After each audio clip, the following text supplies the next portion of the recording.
Good morning students. आज हम लोग पढ़ेंगे प्लांट ऑर्गेन्स के बारे में। प्लांट में दो सिस्टम होते हैं, रूट सिस्टम और shoot system. Root system means जो पार्ट ग्राउंड के अंदर है, जैसे रूट्स है, जड़ है, ये रूट सिस्टम है। और ग्राउंड के ऊपर जो भी है, stem, leaves, branch, flower, fruits, ये सभी इसके शूट सिस्टम के अंदर आते हैं। सबसे पहले जानेंगे what is organs. Organs means tissue that act together to serve a specific function।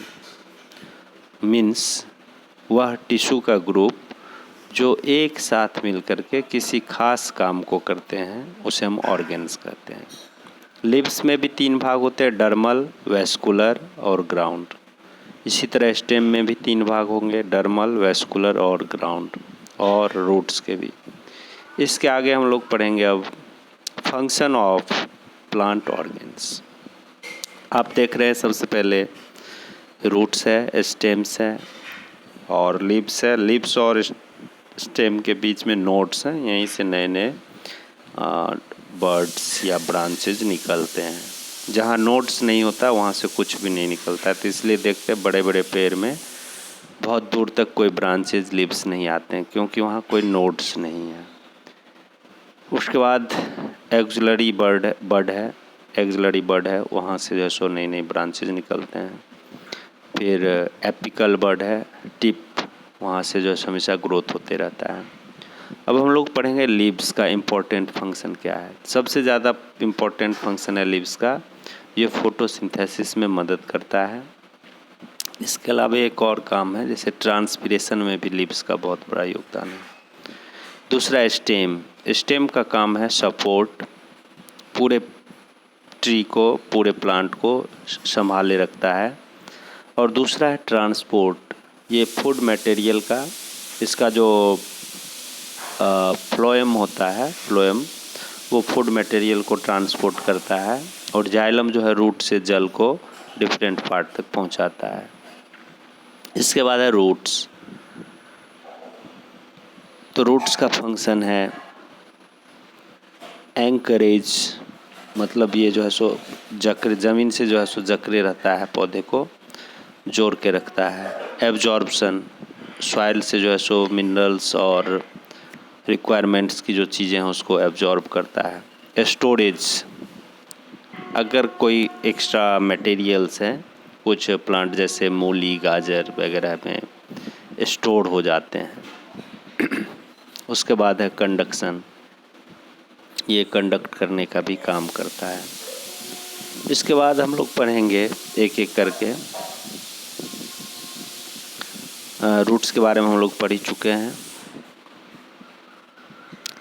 अब स्ट्रक्चर ऑफ रूट्स, अगर हम लॉन्गिट्यूडनल सेक्शन देखें रूट का, तो सबसे नीचे जो देख रहे हैं रूट कैप है, ये सबसे ज़्यादा जल्दी ग्रो करता है। उसके ऊपर जो है सो रूट हेयर्स हैं, ये वाटर को एब्जॉर्ब करने में मदद करता है। और हम अगर फिर उसको क्रॉस सेक्शन में देखें तो वेस्कुलर बंडल है, कॉर्टेक्स है, एपिडर्मिस है।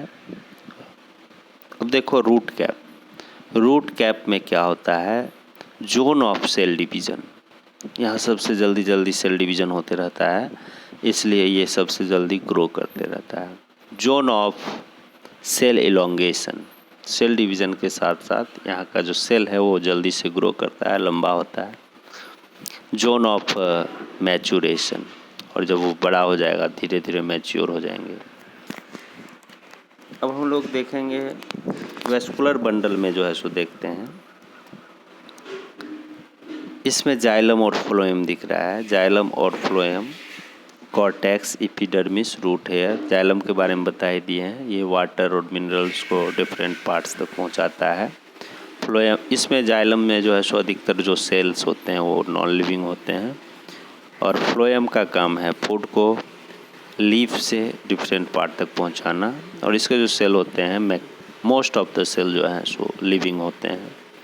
और इसमें जो है सो बोथ डायरेक्शन में, फ्लोएम में बोथ डायरेक्शन में मूवमेंट हो सकता है, जाइलम में ओनली वन डायरेक्शन में हो सकता है। अब हम लोग टाइप्स ऑफ रूट्स के बारे में पढ़ेंगे। फाइब्रस या fibrous root, multi branches root भी इसे हम कह सकते हैं। उसके बाद है जो ऐसे लैट्यूस में होता है, dominant tap root, adventitious root और tubular roots. Tap roots use to absorb water deep in soil. Some tap root use to store carbohydrate जैसे कैरोट्स। अभी बात हम लोग किए थे, तो इसमें जो है सो एक्स्ट्रा जो कार्बोहाइड्रेट्स है इसमें जमा हो जाता है। Adventitious roots like structure arising from the stem और लीव्स, जैसे प्रॉप रूट भी इसे कहते हैं, एंड होल्ड फास्टर, बड़े बड़े जो पेड़ हैं उसमें निकलता है और उसको सपोर्ट प्रोवाइड करता है, बाहर से निकल करके ज़मीन में जाता है।